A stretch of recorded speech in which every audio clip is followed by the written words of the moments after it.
have fought like a fighter, and he won this damn fight. Right. This is a disgrace. Listen, Teddy, I just grabbed the score sheet from This is the a ring disgrace announcer. here. There should be an investigation. This is what's wrong with boxing. This is what chases our great fans away from this great sport. How you doing, everyone? My name is Ryan and this is Ade, and welcome back to another edition of BoxTalk. James Degale returns to the ring under Matchroom Sports, fighting a guy called Brandon Gonzales. Yep. And apparently, Eddie Hearn says he's trying to set this fight up for a rematch or the winner of Froch Groves 2. Yep. My ears are hurting. Ade. Well, look, you've got to give him a sweetener. You've got to give him a sweetener. And I think the reason... Look, I like James Degale.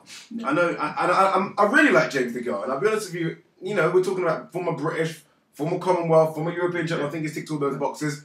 Olympic gold medalist as well. Yeah.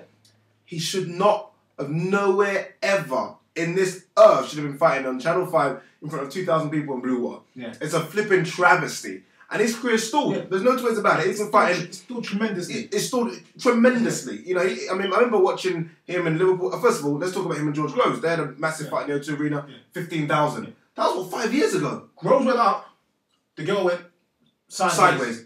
Sideways and down. Not even side, And I think it's the curse of Mick Hennessy. Yeah. I think that's the curse of Mick Hennessy. Again, like yourself, I like James Degale. I think he's a tremendously talented fighter, but I've lost interest. I won't say I've lost interest. I've lost certain passion about him due to where he's been promoted. Like I said, his career's stalled, and he hasn't made no progression in his career.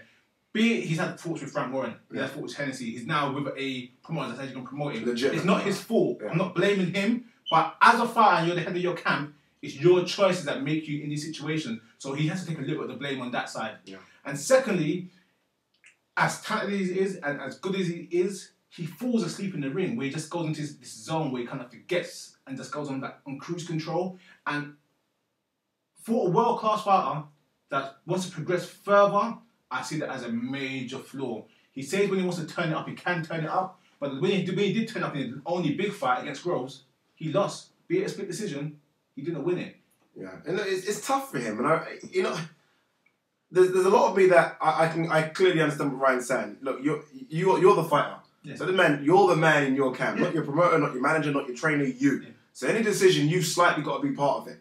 But I also understand the frustrations as well. You know, you're sitting on the sidelines, you're watching a guy. You're the Olympic gold medalist, and you see how the fanfare is for Olympic gold medalists. And you know, you look at what Khan has got and how he's gone, and that was from a silver medal. Look at Luke Campbell and Anthony Joshua, the fanfare they've got. So you must be thinking, you know what I mean? I lost to, as he called him, Ginger Kid, by a split decision. Yeah. And my career has simply, from that day forth, gone like that. It was a close split decision. Very close. In a sense, they both, even though it weren't a great fight. There should have been no loser. There should be no loser. Either they both could have gone forward and moved forward, but just stuff happens in boxing and it's hurt James Degale more. And what hurts me the most about the whole scenario is that when I look at James Degale, and again, I'm not trying to be bad to the guy, he's 29. Yeah.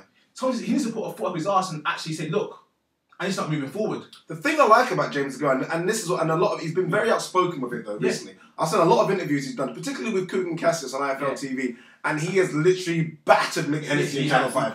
They put him to the point where Mick, come on Mick, who am I fighting next, Mick? He can tell he has been fed up with it, and that's why I'm happy for him. And Degale as well, he has been calling out the likes of Beaker. Yeah. He has said he wants growth. He has said he wants growth. He has asked for the right names, but he hasn't been in the position. He hasn't been in the position, and he's still not in the position to ask for those fights. That's the problem for at the moment. And I look at the super middleweight division, and look, it's a good division, but it's a strange one. We've got the legitimate #1 division not being able to fight at the moment. Is Chavez Jr. stand at 168? We're not sure. Is GGG, after missing out on a Chavez fight, was at 168? We're not sure. Miguel Kessler has now come back. He wants to be in. Look, there's a couple of things we need to clear up very quickly. If Froch does win, which I think is a good possibility he does, Froch is not fighting James Degale. James Degale wins that fight. Yeah. He's vanishing that belt and he's going to America and getting the last couple of big paydays. I think they are going to see Froch Groves 2 again. I mean, sorry, James Degale, George Groves 2 again. I think that's what thing he wants to see as well. Yeah. See, here's the thing with James Degale, and again, this is looking at everything in perspective. Super 6 boxing, Super 6 tournament in boxing was a great tournament, and I loved the Super 6. But unfortunately, it kind of killed the division. Yeah. Because we had all the names there, and for James Degale, it's the perfect time because there's no one in the division right now or no standout opponent. As you mentioned, Froch is tied up with Groves. No matter how it happened, that is tied up, yeah? if Groves was to win the fight, you could see a third fight happening. Yeah. Andre Ward can't fight anyone for his legal issues. Yeah. Beaker is a decent name, a world titlist. Not worth the risk. But he's not worth the risk. He's not a marquee player. Yeah, even though he's got a belt, he's not. If James Degale or one of these young guys came up now, made a legitimate run with one, maybe two good fights, maybe one highlight reel knockout, they could put himself in a position good right now because there's no one there. Kessler's not back yet either. Yeah. It's like the division's open for you, James. Yeah. You need to make opportunities for it. And to be fair to him, I think he will. Look, I mean, he's fighting Gonzales. Gonzales has got a decent record. Yeah. It's an O record. But don't be fooled by these O records because we see a lot of people with these O records and American promoters and managers are there to make O records. It makes the fights look a lot better. It's more marketable when you've got an O record. He's fighting Gonzales. Gonzales had a draw of Thomas Usenhausen, the South African that everyone rates quite highly. It's probably going to move to a light heavyweight. So that shows that he has got promise. But the boost and it's all laid out for him right now. You're fighting first on Sky, huge pay-per-view event, probably Britain's biggest ever pay-per-view event. We're probably they're talking. So it's a huge kind of platform to show what you've got again. I think he has lost a step behind Groves, definitely. But I think there's still opportunities. 29, yes, he is old, but he's not the oldest in the division. No, he's still got a lot to show, you know? He's got a lot to offer. I think Brandon Gonzales is a good opponent for me, I think, in the sense whereas, okay, he's not a name, okay, he's not someone you all know, but as a guy, you know, making his way up. So in a sense, it's a good showcase fight where you got a guy with an old record. I think it's his first 12-round fight, but the guy's been progressively moving up, 6 rounders, 8 rounders, 10 rounders. Yeah. So you got a guy that's current.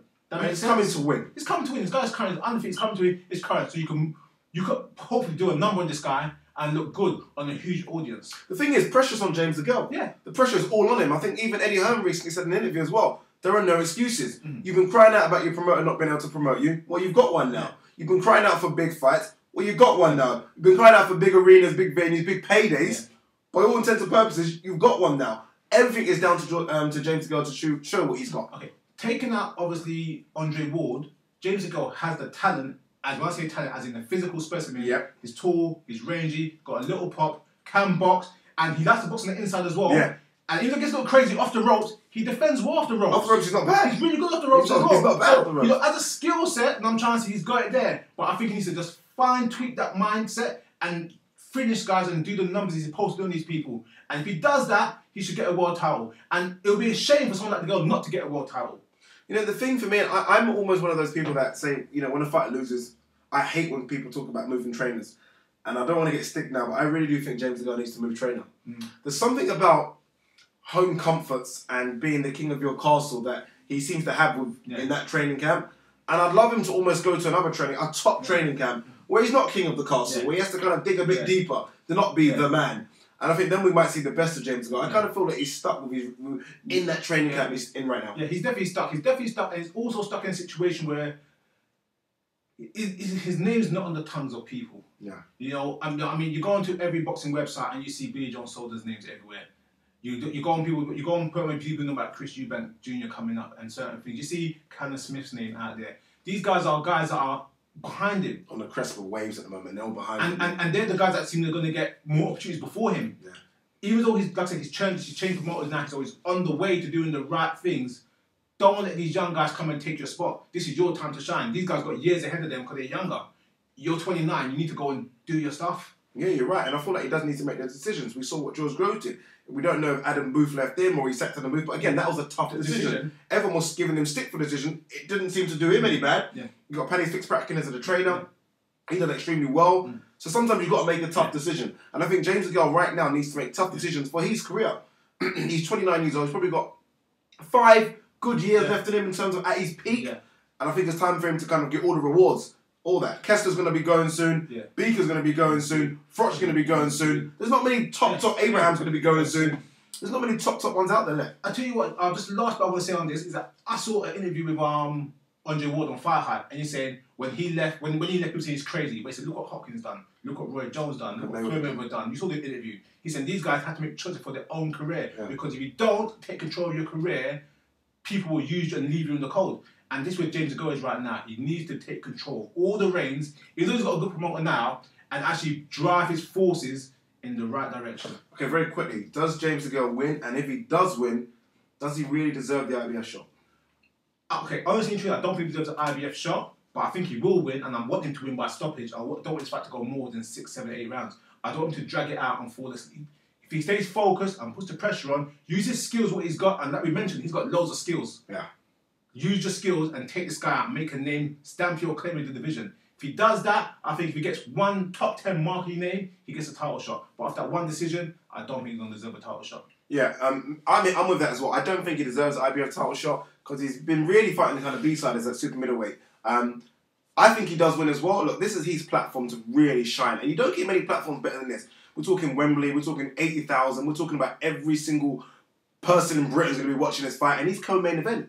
You can't get better than that. And the guys at main event are the guys you've been calling out for the last 4 or 5 years. Growth for the rematch and Fox because you said you had the style to beat him. So you can't get a better opportunity to shine. So hopefully Degale does come through.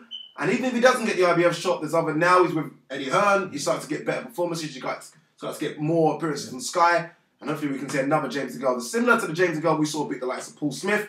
That kind of James Degale coming through once again. But guys, look, what do you think? Leave your comments below. Does James Degale win this fight? If he does, we want round predictions. Give us round predictions and also tell us, does he deserve the IBF title shot after this? Email us your thoughts too. BoxTalk@hotmail.co.uk, and please don't forget to subscribe. Remember guys, check out ringnews24.com as well for all your latest news on boxing. Thanks again for watching another edition of Box Talk.